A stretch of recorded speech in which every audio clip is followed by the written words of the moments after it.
मंचस्थ सभी महानुभाव और फाइनेंशियल वर्ल्ड के सभी प्रोफेशनल्स, आज शिवरात्रि का पावन पर्व है। आप सबको शिवरात्रि की मेरी बहुत बहुत शुभकामनाएं।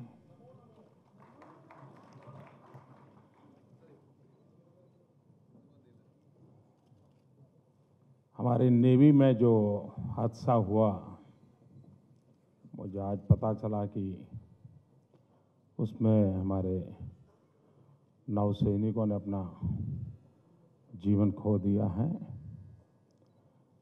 मैं उन बहादुर जवानों को अपनी तरफ से श्रद्धांजलि देता हूं। और हम जानते हैं कि त्याग, तपस्या और बलिदान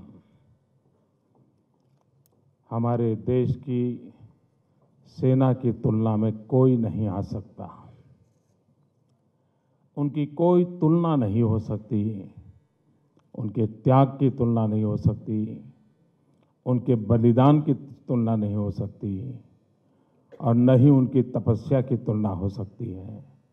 ऐसे वीर बहादुर जवानों को हम सदा सर्वदा गर्व करते हैं, नमन करते हैं। मैं आया, आते ही मुझे अनिल जी ने कुछ सवाल हाथ में पकड़ा दिए, तो यही चाहते हैं, कुछ लोग ऐसा कह रहे थे, तो फिर वहीं से शुरू करें और क्या। आपकी सारी बात आ जाएगी इसमें। सभी सवालों को ले लूंगा मैं। एक सवाल है, वर्तमान प्रधानमंत्री ने घोटालों के खिलाफ कदम नहीं उठा पाए क्योंकि कि गठबंधन सरकार की मजबूरी बताया। आप उसे सुनिश्चित करेंगे कि आपकी सरकार ऐसे दबावों से मुक्त रहेगी? क्या ऐसे कानून होने चाहिए, चुनाव के बाद होने वाले गठबंधन पर रोक लगा दें, वगैरह वगैरह वगैरह। जी जी जी।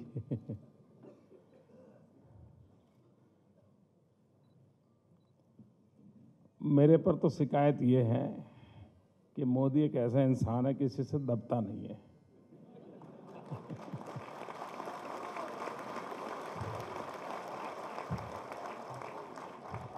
यही तो शिकायत है मेरे लिए।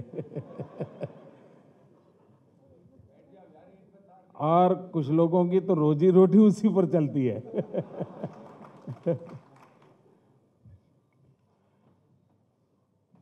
देखिए, वाजपेयी जी की सरकार भी अल्पमत वाली सरकार थी और गठबंधन के भरोसे चलती थी। उसके बावजूद भी उस सरकार पर ऐसे कोई दाग नहीं लगे थे।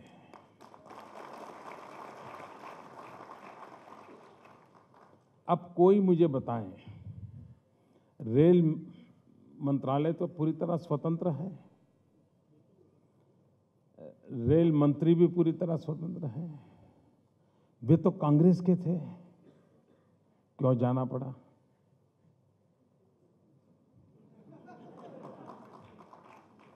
तो ये गठबंधन दिखना फलाना, इसको मजबूरी कहना, बात साफ है। क्या आपका भ्रष्टाचार के संबंध में जीरो टॉलरेंस है क्या? और अगर ऊपर बैठे हुए व्यक्ति इन विषयों में आग्रही हैं, प्रतिबद्ध हैं, तो स्थितियां अपने आप सुधर सकती हैं। और इसलिए गठबंधन को दोष न दिया जाए। जिन मकसद से सरकारें बनाई जाती हैं, उन मकसदों को पूरा करने के लिए सरकार चलनी चाहिए। और मकसद पूरा करने के लिए नहीं चलते तो चलाने की जरूरत क्या है भाई? और सारे बहुत काम है देश सेवा करने के लिए।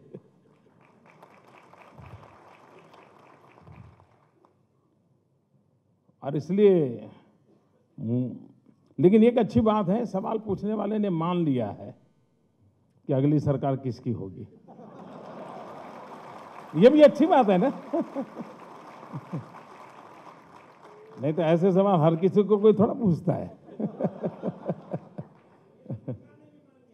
अच्छा। एक सवाल है, देश का 70% युवा जो गांव में बसता है उसे रोजगार के लिए शहर की ओर पलायन करना पड़ता है। आपके पास कोई ऐसी योजना है ताकि उन्हें गांव में रोजगार एवं स्वयं रोजगार के अवसर मिल सके, ताकि शहरों में पलायन न हो? इस विषय को मैं दो ढंग से देखता हूं। एक, जो अर्बनाइजेशन हो रहा है उसे हम संकट न समझें, अर्बनाइजेशन को अपॉर्चुनिटी समझें। हमारी पूरी योजनाओं के मूल में ये बहुत बड़ी गड़बड़ हो गई है कि हमने अर्बनाइजेशन को एक संकट मान लिया। अर्बनाइजेशन को संकट न माने, उसको एक अपॉर्चुनिटी माने, दैट इज वन इश्यू। दूसरा पार्ट है, गांव से लोग पलायन न हो। गांव से क्यों, कहीं से कोई पलायन न हो। आवश्यकता यही हो जो जहां है वहीं उसके रोजी रोटी का अवसर मिलना चाहिए। रोजी रोटी का अवसर कैसे मिलता है? अब मैं एक उदाहरण से बताता हूं। यहां मैं गुजरात के कोई उदाहरण देता हूं तो उसका अर्थ ये नहीं निकालना कि मैं यहां गुजरात की बात करने आया हूं, पर यह उदाहरण के रूप में बताना सरल होता है ताकि आपको ध्यान में आए, हाँ भाई ये हो सकता है। हमारे यहाँ डायमंड कटिंग एंड पॉलिशिंग, ये मेनली सूरत उसका सेंटर बना था, और गांवों के लोग बहुत बड़ी मात्रा में डायमंड कटिंग पॉलिशिंग के काम के लिए नौजवान सारे वहाँ आते थे। पैसे भी बहुत अच्छे मिलते थे, लेकिन एक एक कमरे में 25-25, 30-30 लोग रहते थे और शिफ्ट सिस्टम से वो जिंदगी गुजारा करते थे। हमारे यहाँ ज्योतिग्राम स्कीम आई, 24/7 365 डेज बिजली हमारे यहाँ हर गांव में, हर घर में हम पहुंचा सकते हैं। हमारे देश में जब मैं कहीं कहता हूं जाकर के कि गुजरात में 24 घंटे बिजली होती है तो लोग पूछते हैं हफ्ते में कितने दिन, ऐसा पूछते हैं, क्योंकि देश को पता ही नहीं ऐसा सब हो सकता है हमारे यहाँ। तो मुझे समझाना पड़ता है, 24/7 365 कहना पड़ता है। उसके कारण, और 3 फेज, उसके कारण क्या हुआ, जो सूरत में डायमंड कटिंग पॉलिशिंग के लिए जो छोटे छोटे इंस्ट्रूमेंट होते हैं वो गांव में चले गए, और लोग गांव में ही बिजली का कनेक्शन ले लिया और कटिंग पॉलिशिंग शुरू कर दिया। समय मिला तब खेत में चला जाता है, माँ बाप की सेवा करता है, पशुपालन करता है। पहले अकेला डायमंड कटिंग पॉलिशिंग करता था, माँ भी सीख गई है, भाई भी सीख गया। जब भी मौका मिले कोई भी बैठ जाता है, घिसना शुरू कर देता है। और सप्ताह में एक दिन शनिवार को इतनी छोटी पुड़िया लेकर के चला जाता है अपने गांव से सूरत, हीरे करोड़ों रुपए के दे करके फिर दूसरे लेकर कच्चा माल लेकर के आ जाता है। इतनी छोटी पुड़िया में सब माल होता है। आप देखिए कि बिजली का इंफ्रास्ट्रक्चर मिला, पलायन रुक गया। और हमने सर्वे करवाया, 33% शहर की तरफ जाने में कमी आ गई।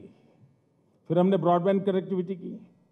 पहले डॉक्टर गांव में नहीं रहता था, टीचर नहीं रहता था, ब्रॉडबैंड कनेक्टिविटी की तो उसको इंटरनेट मिल गया, बिजली के कारण टीवी मिल गया, एसी मिल गया, पंखा मिल गया, मोबाइल फ़ोन कनेक्टिविटी मिल गई। तो उसका लगता है यार शहर की हवा के बजाय यहाँ की हवा तो बहुत अच्छी है, तो गांव में रहने लग गया।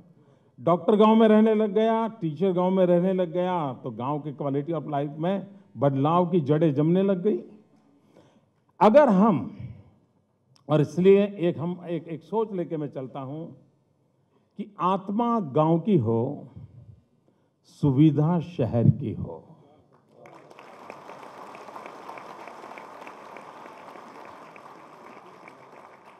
रोजगार के अवसर,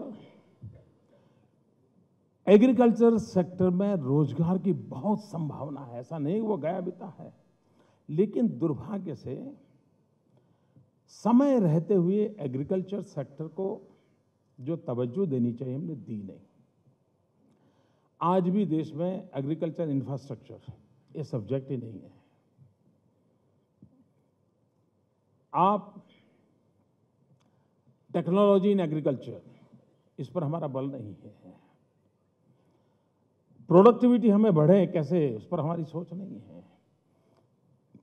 और अगर हम वैल्यू एडिशन पर बल दें, कृषि आधारित उद्योग जो वैल्यू एडिशन करें, आप देखिए गांव वाले भी लोगों को कहे कि भाई रोजगार के लिए मेरे गांव में आइए, ये स्थिति पैदा हो जाएगी, ये स्थिति पैदा हो जाएगी। और इसलिए इन चीजों को किया जा सकता है और अच्छे परिणाम मिलते हैं। अब जैसे हमारे देश में कई राज्य हैं जो कॉटन प्रोडक्ट करते हैं, कॉटन हमारा अच्छा देश का विदेश में एक्सपोर्ट होता है। अब ये हम कितने दिन तक ये कच्चा माल एक्सपोर्ट करते रहेंगे?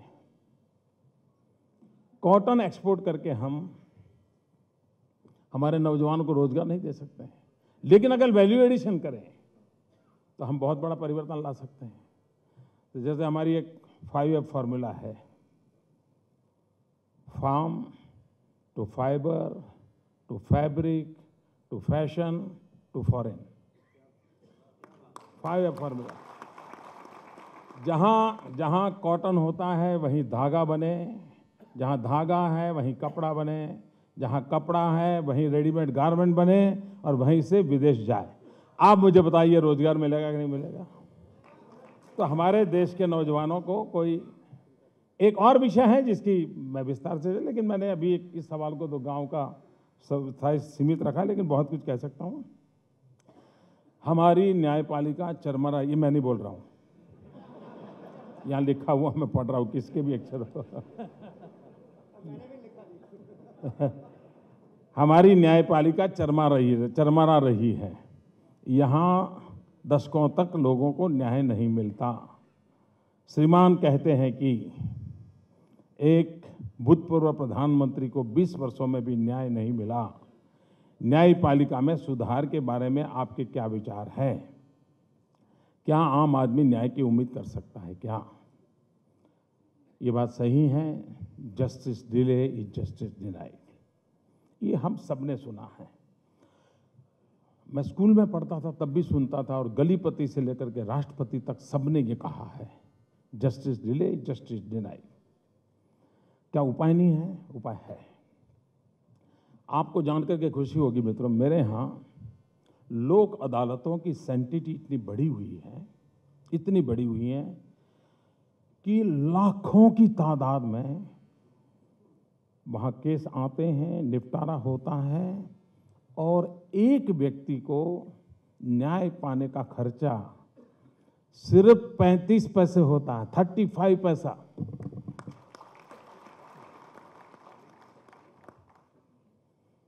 और लाखों की तादाद, और केस का लेवल ये होता है कि कभी कभी समझौता सैकड़ों करोड़ों के हिसाब किताब का होता है, जो अगर कोर्ट कचहरी में जाए तो 40-40 साल तक वो केस निकलना नहीं है। कहने का तात्पर्य है कि व्यवस्थाओं को विकसित किया जा सकता है। हमारे यहाँ भी काफ़ी पेंडेंसी रहती थी। हमने हिंदुस्तान में पहली बार इवनिंग कोर्ट के कंसेप्ट को लागू किया। इवनिंग कोर्ट कंसेप्ट के कारण इंफ्रास्ट्रक्चर वही, कोर्ट तो चलती है 5 बजे तक, वहीं पर हमको शाम को 6 बजे के बाद दूसरी कोर्ट बिठाना शुरू कर दिया। वही इंफ्रास्ट्रक्चर, गरीब देश है, हर चीज के लिए इंफ्रास्ट्रक्चर बनाते तो कितना देर लग जाएगी। तो जो है उसका ऑप्टिमल यूटिलाइजेशन होना चाहिए। और सुप्रीम कोर्ट ने भी मुझे इजाज़त दी और उसके कारण इवनिंग कोर्ट चली, करीब 103 इवनिंग कोर्ट चली। और जो गरीब लोग थे और बहुत सामान्य प्रकार के केसेस थे, बेचारे को डेट होती थी तो पूरा धंधा रोजगार ऑटो रिक्शा चलाता है छोड़ करके कोर्ट में जाके बैठे रहना पड़ता था, फिर दूसरी डेट लग जाती थी। ऐसे गरीबों के सारे केस हमने शाम को इवनिंग कोर्ट में ट्रांसफर कर दिए। वो दिन भर रोजी रोटी कमाता है, शाम को आकर के कोर्ट में बैठ जाता है, जब नंबर लगता है फटाफट निर्णय होते हैं। और लाखों की तादाद में ऐसे छोटे छोटे लोग हैं, उनको न्याय मिल रहा है, उनके संकट दूर हो रहे हैं। तो चीज़ों को अच्छा किया जा सकता है। हमें अपनी व्यवस्थाओं से निराश होने की जरूरत नहीं है। व्यवस्थाओं का कायाकल्प जरूरी है, प्राणवान बनाना आवश्यक है। और हमारे पूर्वजों ने कोई ऐसी व्यवस्थाएं खड़ी कि हमने सब उसको बर्बाद करके रख दिया है। और इसलिए हम उसको ठीक कर भी सकते हैं और आज टेक्नोलॉजी के माध्यम से बहुत मदद मिल सकती है। बहुत तेजी से कामों को इसमें भी आगे बढ़ाया जा सकता है। एक है युवाओं के लिए रोजगार बढ़ाने के लिए आपके पास क्या योजनाएं हैं। युवाओं को लगता है कि सरकारी नीतियों का वास्तविकता से कोई संबंध नहीं होता। ये किस सरकार की बात है मुझे मालूम नहीं, सब सरकारों का ऐसा नहीं है। जिसने सवाल पूछा वो शायद दिल्ली के कारण पूछा होगा, केंद्र सरकार के कारण पूछा होगा। सब सरकारों का ऐसा नहीं है। हम कहते हैं भारत दुनिया का सबसे नौजवान देश है। 65% जनसंख्या बिलो 35 है। एक अर्थ में हम बड़े भाग्यवान हैं और इसके लिए आवश्यक है स्किल डेवलपमेंट। सारे विश्व में स्किल डेवलपमेंट ये प्राइम एजेंडा है, सारे विश्व का है जी। हम ही लोग एक ऐसे हैं। एक बार हमारी एनडीसी की मीटिंग थी, डेवलपमेंट का प्रधानमंत्री जी का भाषण हुआ, वो ऑनलाइन अवेलेबल होगा, आप देख सकते हैं। 4-5 साल हुए होंगे शायद। तो उन्होंने अपना भाषण में कहा कि हम स्किल डेवलपमेंट के 500 कोर्सेज शुरू करेंगे। प्रधानमंत्री ने अपने भाषण में कहा। फिर मेरी बारी थी, चीफ मिनिस्टर को बोलना था। मैंने कहा साहब आपको जानकारी देता हूं, चाइना में 50,000 है।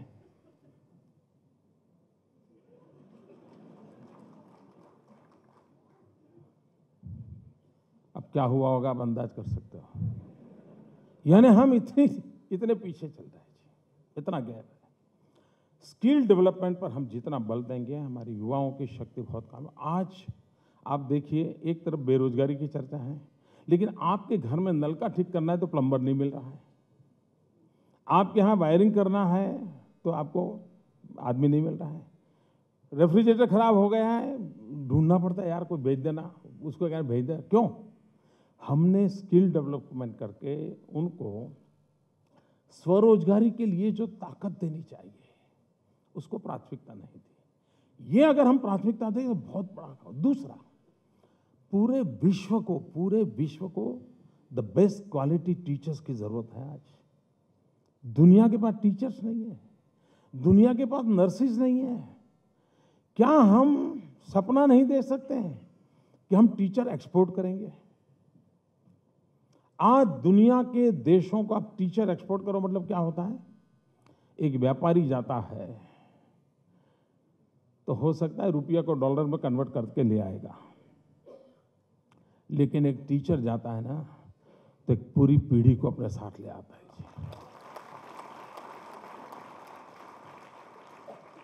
ये संभावनाएं पड़ी हुई है। कोई इस पर सोचे, विचार करें तो मुझे विश्वास है मित्रों कि उसको फिर सरकारी नौकरी में देखेगा भी नहीं, वो ऐसा अपने पैरों पर खड़ा हो जाएगा। उसको कोई जरूरत नहीं पड़ी गवर्नमेंट जॉब की। गवर्नमेंट को ढूंढने पड़ेंगे लोगों को, ये स्थिति पैदा हो सकती है। आपने कहा है कि पीएसयूज की स्थापना औद्योगिकरण में मददगार होने के लिए की गई थी, लेकिन आज ये भ्रष्टाचार और मुनाफाखोरी का केंद्र है। आप इस समस्या का समाधान किस रूप से देखते हैं? फिर मैं अपना ही एक्सपीरियंस से बात बताऊं। मैं नया मुख्यमंत्री बना था 2001 में। मैं भाषण नहीं करता, हल्की फुल्की बातें करूंगा तो चलेगा ना? है वही अच्छा रहेगा। मीडिया के काम कुछ आएगा नहीं, लेकिन आपको मजा आएगा।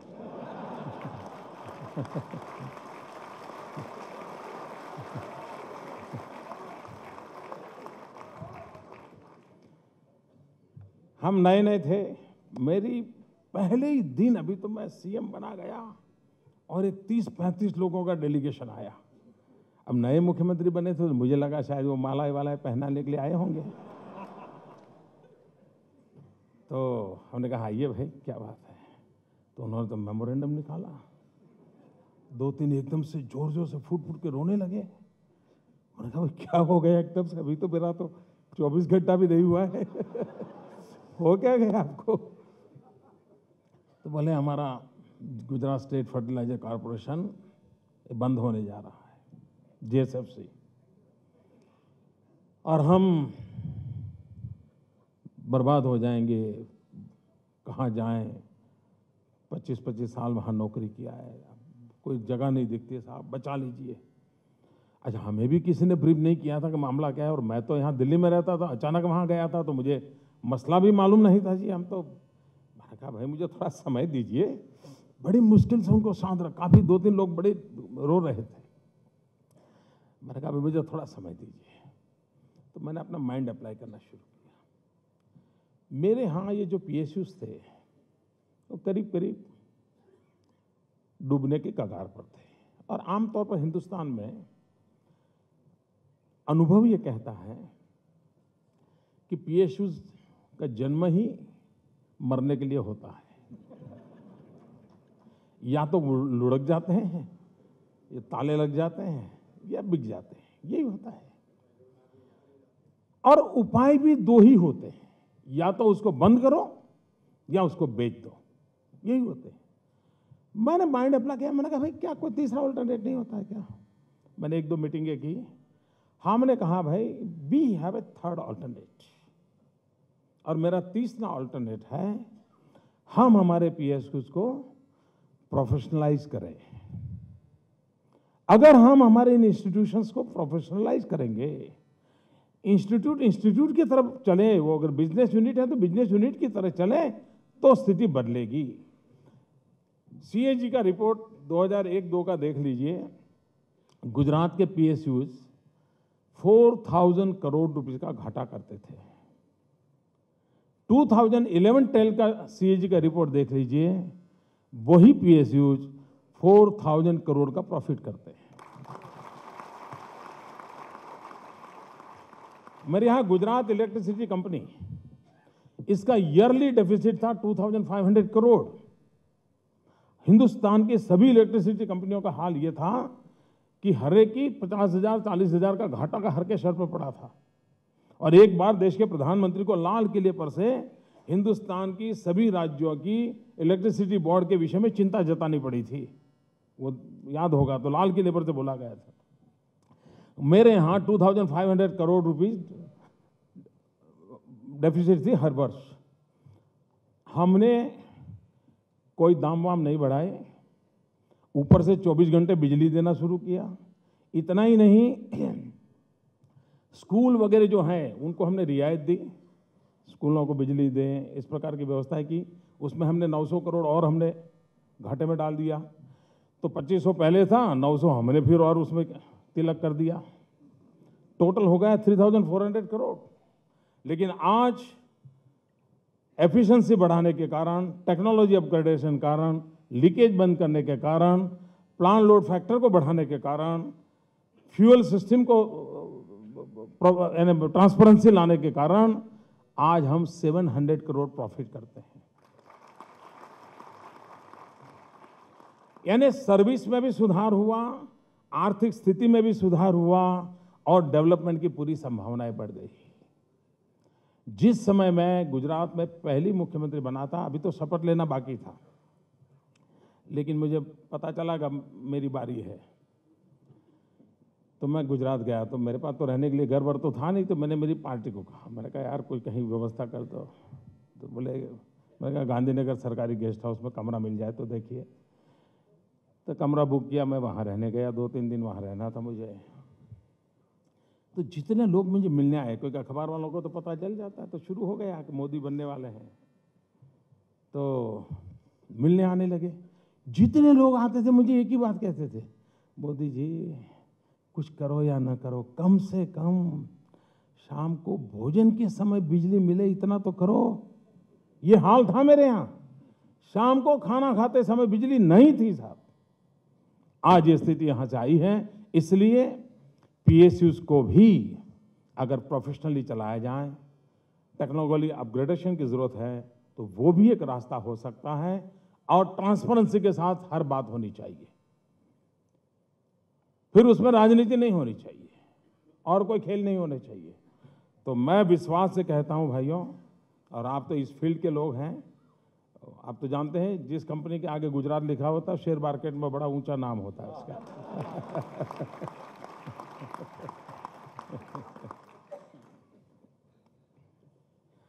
एक सवाल है, आज राज्य केंद्र की कमजोरी बनते जा रहे हैं।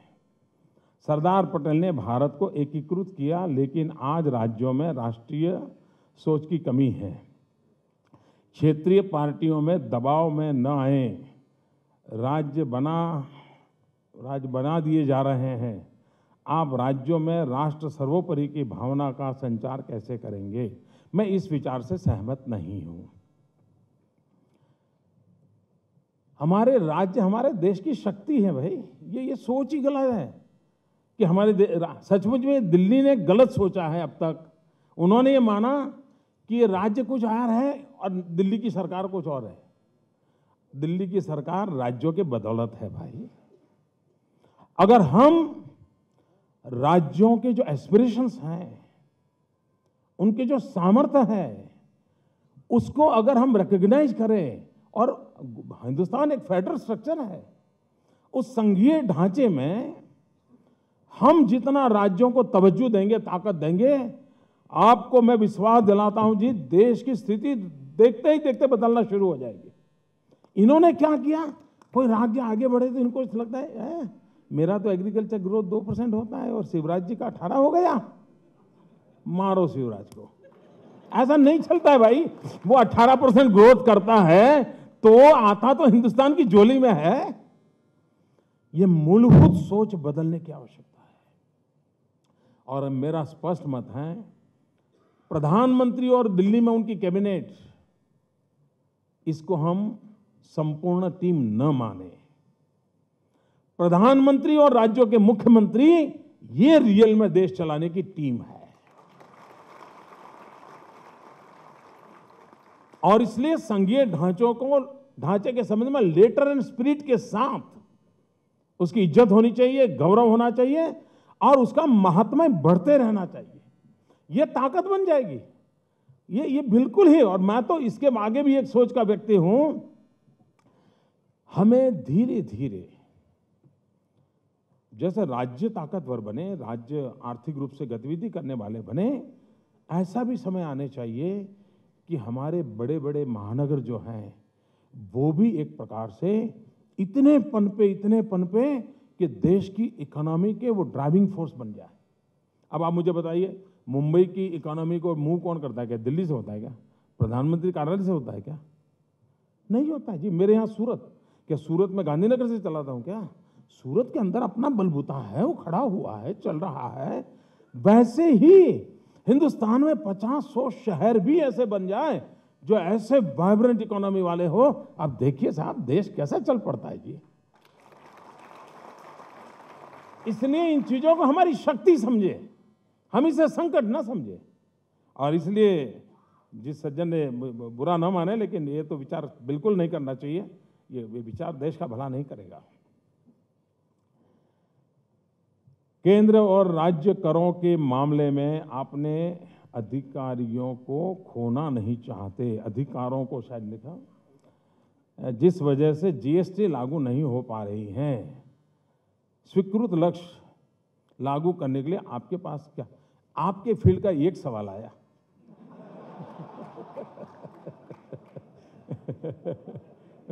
बाकी एक नागरिक के नाते आपके कंसर्न सही थे, लेकिन ये आपके फील्ड का है, इसलिए मैं कह रहा हूं। As far as BJP is concern, हम लोग जीएसटी के पक्ष में है। किसी को ये दुविधा में रहने की जरूरत नहीं है। एक बार मेरी वित्त मंत्री जी से बात हो रही थी, तो जीएसटी के संबंध में चर्चा चल रही थी। मैंने कहा, साहब जीएसटी की सफलता का मूल आधार क्या है? तो थोड़ी देर मेरे सामने देखते रहे। मैंने कहा, साहब जब तक इंटरनेट नेटवर्किंग नहीं होता है, ऑनलाइन ऑपरेशंस नहीं होते हैं, तब तक GST implementation impossible. IT infrastructure ये उसकी पहली आवश्यकता है। आपने उसको किया है क्या? तो उन्होंने अपने पीएस को बुलाया। अरे भाई ये मोदी जी कह रहे हैं, क्या हुआ है? तो उसने कहा सब उनकी बात सही है, अभी फाइल आई है, अभी हफ्ते में हो जाएगा। मैंने कहा फिर आइए आप। एक बार जो प्राथमिक काम कर वो नहीं हुई है हमारे देश में। जीएसटी का बीजेपी ने कभी विरोध नहीं किया है, और इसलिए जो ये आज बार भी पार्लियामेंट में जिस प्रकार से उल्लेख किया गया, किसी के विरोध के चलते जीएसटी नहीं अटका है। जो प्रिपरेशन होनी चाहिए सेंट्रल गवर्नमेंट की तरफ से वो अभी तक पूरी हुई नहीं है, और उसी के कारण उस काम को आगे नहीं बढ़ाया जा सकता। दूसरा, मैंने पहले ही कहा कि फेडरल स्ट्रक्चर है, स्टेट के भी आर्थिक स्वायत्तता के विषय हैं। भारत सरकार का काम रहता है उसको एड्रेस करना चाहिए, उनके क्या कंसर्न है उसको सिंपैथेटिकली देखना चाहिए, क्योंकि हमने सेंटर और स्टेट ने मिलकर के देश को चलाना है। तो ये बातों की चर्चा लगातार होती रही, हर एक राज्यों की तरफ से, कोई एक राज्य की तरफ से नहीं, हर एक राज्यों की तरफ से हुई है। और लेकिन कभी कभी लगता है कि बहुत सारे अच्छे काम है ना, वो कुछ लोगों के हाथों से होना ही नहीं है।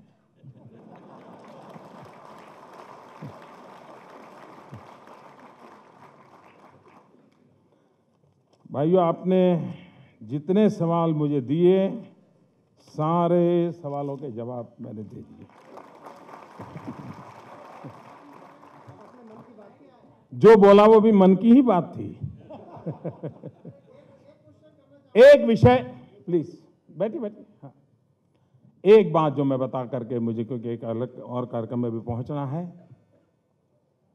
देखिए, हमारे देश में जो संवैधानिक संस्थाएं हैं, उन सबको उनकी सैंक्टिटी बनी रहे,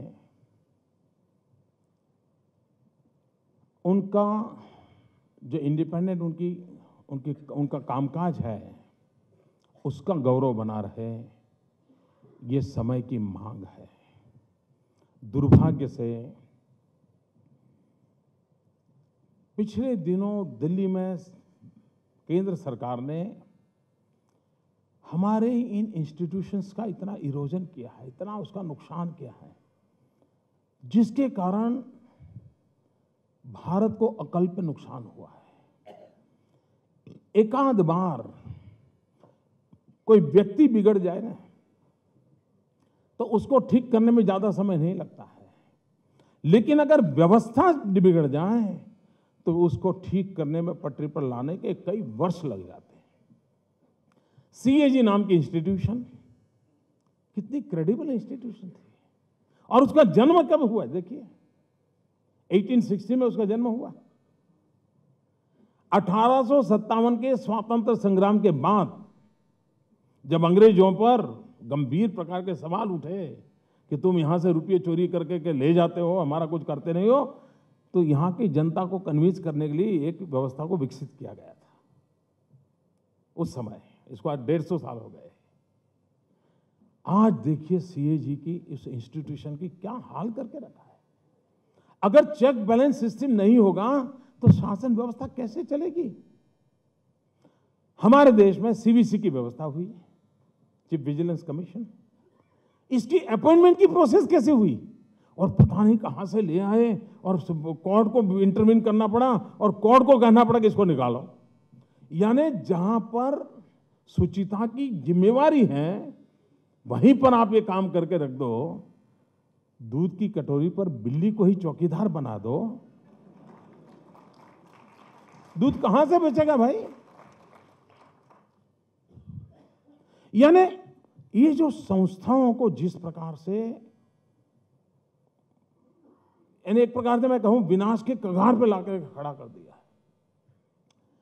देश में ये पहली आवश्यकता है कि हमारी जितनी संवैधानिक संस्थाएं हैं उन सब की प्रतिष्ठा कैसे बढ़े, उनका प्रभाव कैसे बढ़े, वे परिणामकारी कैसे हों, चीजों को ठीक करने के लिए। और इसमें कोई गठबंधन बीच में नहीं आता है जी, सिर्फ इरादा चाहिए। इरादा हो, स्थितियां बदली जा सकती है। हमारे देश में करप्शन के बाद क्या, इस पर बहुत डिबेट हो रही है। फलाना पाल हो कि ढिकना पाल हो, युक्त हो कि अयुक्त हो, ये सारे शब्द प्रयोग चल रहे हैं। करप्शन न हो, इस पर डिबेट क्यों बल नहीं दी जा रही है? होने के बाद क्या हो, इसके लिए सब व्यवस्था है। अब आप ऐसे लोग हैं, आप उस प्रोफेशन से जुड़े हुए हो कि जिसमें आप बहुत मदद कर सकते हो, और आप एक ऐसे प्रोफेशन के लोग हो, ये बड़ी कमाल की आपकी इंस्टीट्यूशन है जी। क्लाइंट को भी आप पर भरोसा और सरकार को भी आप पर ही भरोसा।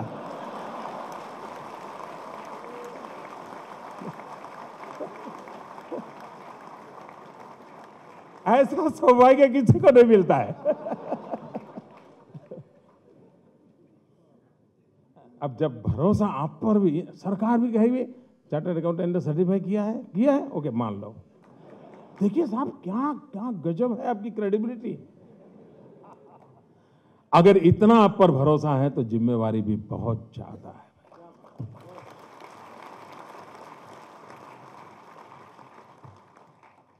मैं कोर्ट में तो वकील समझ सकता हूं कि वो अपने क्लाइंट को बचाने के लिए रास्ते खोजता है। आप क्यों खोजते हैं? बुरा मान गए क्या?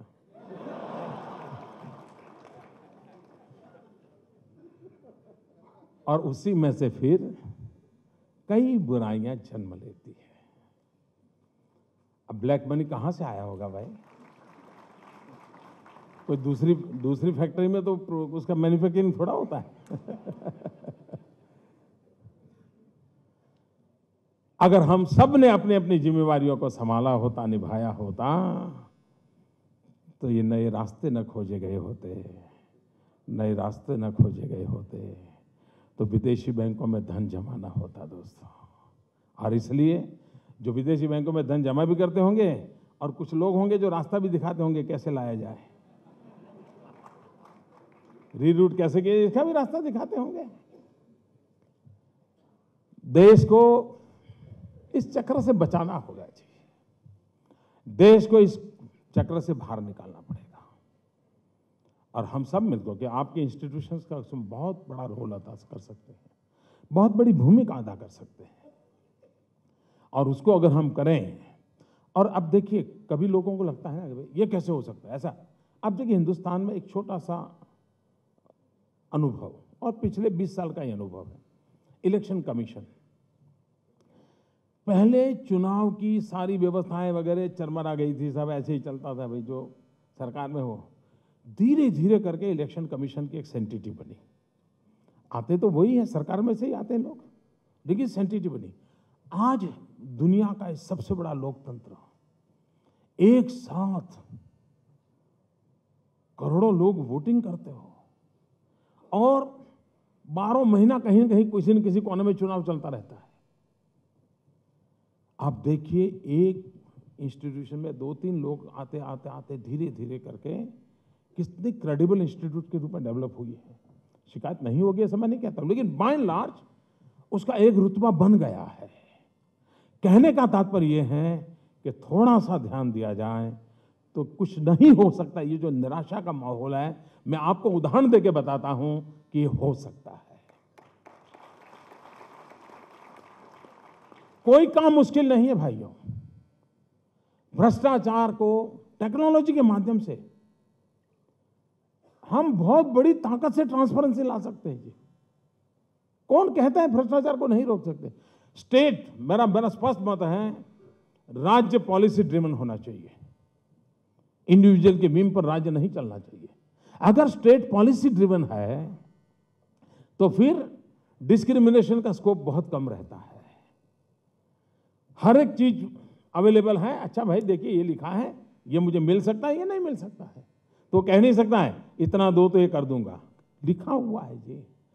जितनी अधिक मात्रा में हम पॉलिसी ड्रिवन स्टेट को चलाने के तरीके ढूंढते हैं, ग्रे एरिया मिनिमम हो जाता है। जीरो इट्स इम्पॉसिबल टू से, क्योंकि स्थितियां कभी न कभी बदलती हैं, लेकिन ग्रे एरिया मिनिमम हो जाता है। और जब ग्रे एरिया मिनिमम होता है तो आपको किसी व्यक्ति को निर्णय करने की स्थिति नहीं आती है, इसको दूं, इसको न दूं, आज दूं, नहीं आ सकती। दूसरा, टेक्नोलॉजी। हम लोग वनडे क्रिकेट से बड़े परिचित हैं। मेरे यहां वनडे गवर्नेंस चलता है।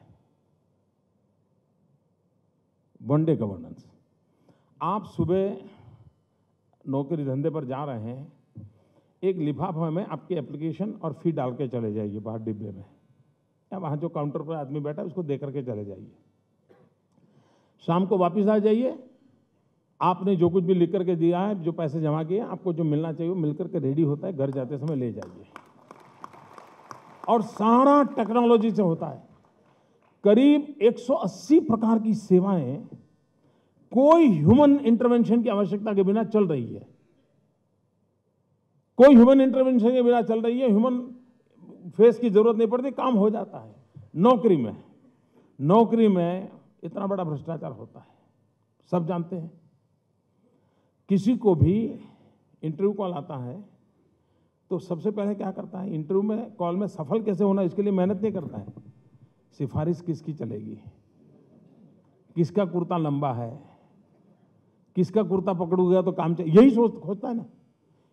कोई मुझे बताए भाई क्या जरूरत है। हमने एक प्रयोग किया, हर एक नौजवानों को कहा भाई जिसको टीचर बनना है ऑनलाइन अपने जितने भी क्वालिफिकेशन है इतनी इतनी चीजें भर दो। हमने कंप्यूटर को पूछा तो टॉप मोस्ट 13,000 कौन है, 13,000 निकाल दो। उसमें रिजर्वेशन जो था उसको निकाल दो, महिलाएं कितनी, दलित कितने, शेड्यूल कास्ट, शेड्यूल ट्राइब वगैरह सब उस हिसाब से लगा दिया। कंप्यूटर को कहा अब तुम इनको नौकरी दे दो। नो इंटरव्यू, नथिंग, 13,000 टीचर को उनके घर ऑर्डर चला गया, कोई करप्शन नहीं हुआ मित्र। और इन चीजों को, और मैं तो इस मत का हूं, मैं नहीं जानता, मैंने कभी जिंदगी में कोई इंटरव्यू लिया नहीं है, लेकिन जो इंटरव्यू लेते हैं ये 2 मिनट में कैसे परखते हैं यार। वो आता है, 2 सवाल पूछते हैं, जाता है और नौकरी देते हैं। यानी ऐसी चीजें, ये करप्शन करने के रास्ते खोज के, और गरीब आदमी इसी में मरता जा रहा है जी। टेक्नोलॉजी कितनी मदद करती है। गुजरात और महाराष्ट्र, हमारे यहाँ चेक पोस्ट हैं, महाराष्ट्र में चेक पोस्ट हैं। एक ही हाईवे पर उनका भी चेक पोस्ट है, हमसे 2 किलोमीटर, हमारा भी चेक पोस्ट है। जो व्हीकल हमारे चेक पोस्ट पर आता है वही व्हीकल उनके चेक पोस्ट पर आता है। जितना रेट हमारे यहाँ उतना ही रेट उनके यहाँ है, लेकिन उनसे हमारी 700 करोड़ इनकम ज्यादा है।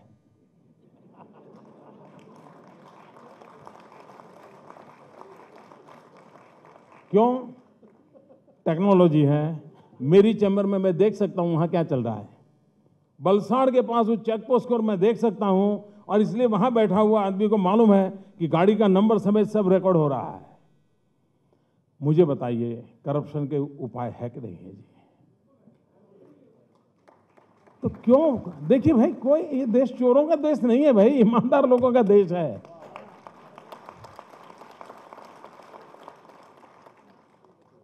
एक विश्वास के साथ हम चले, स्थितियों को बदला जा सकता है। बहुत बहुत धन्यवाद मित्रों।